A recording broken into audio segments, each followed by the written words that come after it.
నమస్తే, నేను మీ anchor Gopi. Welcome back to our channel. Super bumper అద్భుతమైన జాబ్ ఆఫర్.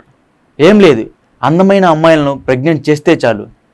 పెళ్ళై చాలా కాలమైన సంతానానికి దూరంగా ఉన్న మహిళలను గర్భం దాల్చేలా చేస్తే 10,000 రూపాయల రివార్డ్ ఇస్తాం అంటూ అమాయకుల నుంచి డబ్బులు దండుకునేందుకు మోసగాళ్లు మరో కొత్త పందాలు బరితెగించారు. ఆన్లైన్ మోసం రోజు రోజుకు ఒక కొత్త దారి వెతుకుతుంది.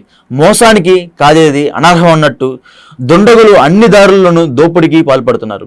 తాజాగా గర్భవతులను చేయాలంటూ దొండగులు సోషల్ మీడియా వేదికలుగా ఉద్యోగ ప్రకటన ఇచ్చారు. ఇంకేముంది, కొందరు అద్భుతమైన ఆఫర్ అంటూ రిజిస్ట్రేషన్ చేయించుకున్నారు. ఇంకేముంది, 750 రూపాయల ఫీజుతో మొదలయ్యే దోపిడీ వేల లక్షల్లో దండుకునే వరకు వెళ్ళింది. ఈ షాకింగ్ సైబర్ క్రైమ్ ఘటనలో హర్యానాలోని నూహ్ జిల్లాలోని మేవాత్లో వెలుగులోకి వచ్చింది. మహిళలను గర్భవతిని చేస్తామని ప్రకటనలు ఇచ్చి మోసాలు చేసే ముఠాను సైబర్ క్రైమ్ పోలీసులు బట్టబయలు చేశారు. ఈ ముఠాలోని 2 మోసగాళ్లను పోలీసులు అదుపులోకి తీసుకున్నారు. సోషల్ మీడియాలో ప్రకటనలు ఇస్తూ నేరాలకు పాల్పడుతున్నారని పోలీసులు తెలిపారు. హర్యానాలోని మేవాత్లోని దొండగులు కేవైసీ, ఓఎల్ఎక్స్, ట్యాట్లు లాంటి దోపిడీ తరహాలో విభిన్నమైన ప్రకటనలు చేశారు.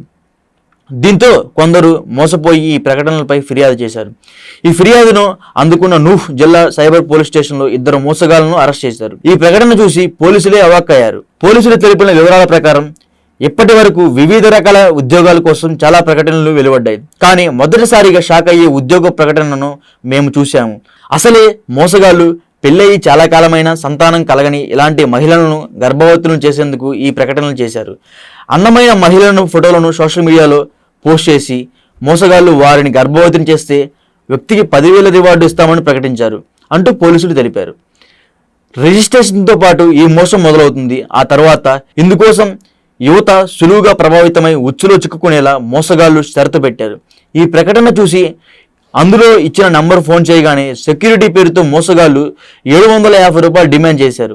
రిజిస్ట్రేషన్ సాకు చూపి మోసగాళ్లు యువతులను రకరకాలుగా మోసం చేసి వారి నుంచి లక్షల రూపాయలు దండుకున్నారు. ఇలాంటి ఫిర్యాదును స్వీకరించిన నూహ్ సైబర్ పోలీస్ స్టేషన్ 2 మోసగాళ్లను అరెస్ట్ చేసింది. అస్సాం, మహారాష్ట్ర నుండి కొనుగోలు చేసిన సిమ్ కార్డులతో ఈ నిందితులు పాల్వాల్లోని హతిన్ పోలీస్ స్టేషన్ పరిధిలో బుర్ఖా నివాసి ఇజాజ్, నుహా జిల్లాలోని పింగ్వాన్ నివాసి ఇర్షాద్ను గుర్తించారు. నిందితుల నుంచి 2 మొబైల్ ఫోన్లు, 4 సిమ్ కార్డులను స్వాధీనం చేసుకున్నారు. ఇందులో 2 సిమ్ కార్డులు మహారాష్ట్ర నుంచి, 2 అస్సాం చిరునామా నుంచి కొనుగోలు చేశారు. 4కు పైగా ఫేస్బుక్ ఖాతాలను కూడా పోలీసులు గుర్తించారు. పోలీసులు తెలిపిన వివరాల ప్రకారం హర్యానాలో ఇలాంటి మోసం జరగటం ఇదే మొదటిది. నిందితులు ఏడాది కాలంగా ఇదే తరహాలో నేరాలకు పాల్పడుతున్నట్లు తెలిపారు. ఇప్పటి వరకు 10 సంఖ్యలో ప్రజలు వారి బారిన పడ్డారని, బాధితులు పోలీసులకు ఫిర్యాదు చేయడం కూడా ఇదే తొలిసారని పోలీసులు తెలిపారు.